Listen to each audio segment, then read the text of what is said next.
Hi అండి, welcome back to my channel. ఈరోజు వీడియోలో మటర్ పన్నీర్ ఏ విధంగా తయారు చేసుకోవాలో తెలుసుకుందాం. ఈ కర్రీ రైస్, చపాతీ అలాగే బిర్యానీలో కూడా చాలా బాగుంటుంది. ముందుగా స్టవ్ పై పాన్ పెట్టుకుని 2 టేబుల్ స్పూన్ల ఆయిల్ వేసి ఆయిల్ వేడెక్కిన తర్వాత కట్ చేసుకున్న పన్నీర్ ముక్కలను వేసి మీడియం ఫ్లేమ్లో దోరగా వేయించుకోవాలి.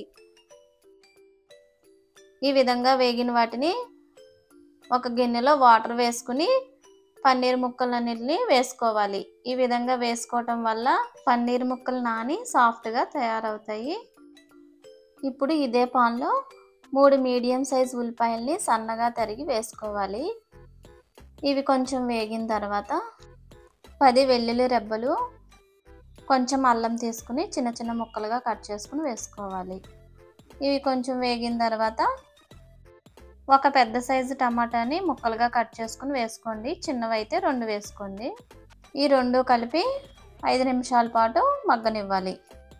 ఇలా మగ్గిన తర్వాత 1 టేబుల్ స్పూన్ దోసపప్పు వేసుకుని ఒకసారి కలిపి స్టవ్ ఆఫ్ చేసుకుని బాగా చల్లారనివ్వాలి. ఈ దోసపప్పు ప్లేస్లో జీడిపప్పునైనా సరే వేసుకోవచ్చు. ఇప్పుడు మిక్సీ జార్ తీసుకుని చల్లారిన ఉల్లిపాయ మిశ్రమాన్ని వేసి మెత్తగా గ్రైండ్ చేసుకుని పక్కన పెట్టుకోవాలి.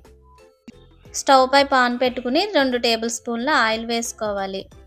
ఆయిల్ కొంచెం హీట్ ఎక్కిన తర్వాత 1/2 టీ స్పూన్ జీలకర్ర, 4 లవంగాలు, యాలక్కాయ, బిర్యానీ ఆకు, దాల్చిన చెక్క వేసి ఇవి కొంచెం వేగిన తర్వాత 1/2 టీ స్పూన్ పసుపు, మీ టేస్ట్కి తగ్గట్టు కారాన్ని వేసుకోండి. నేను 1 టేబుల్ స్పూన్ కారం అయితే వేస్తున్నాను.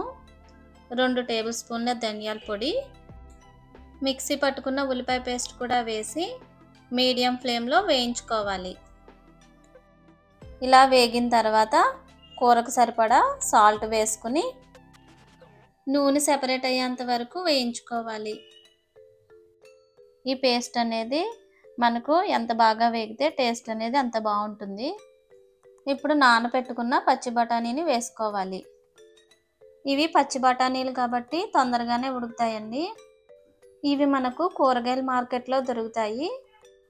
ఇప్పుడు తగినంత వాటర్ వేసుకుని ఒకసారి కలుపుకుని మూత పెట్టి మీడియం ఫ్లేమ్లో ఉడికించాలి.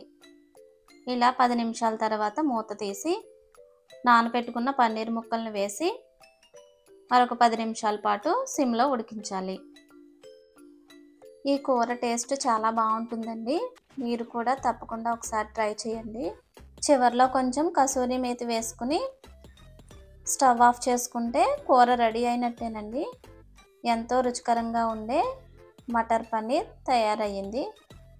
ఈ విధంగా మీరు కూడా తప్పకుండా ట్రై చేసి ఎలా వచ్చిందో కామెంట్ చేయండి. ఈ వీడియో నచ్చితే లైక్ చేయండి, షేర్ చేయండి, సబ్స్క్రైబ్ చేసుకోండి. Thank you for watching.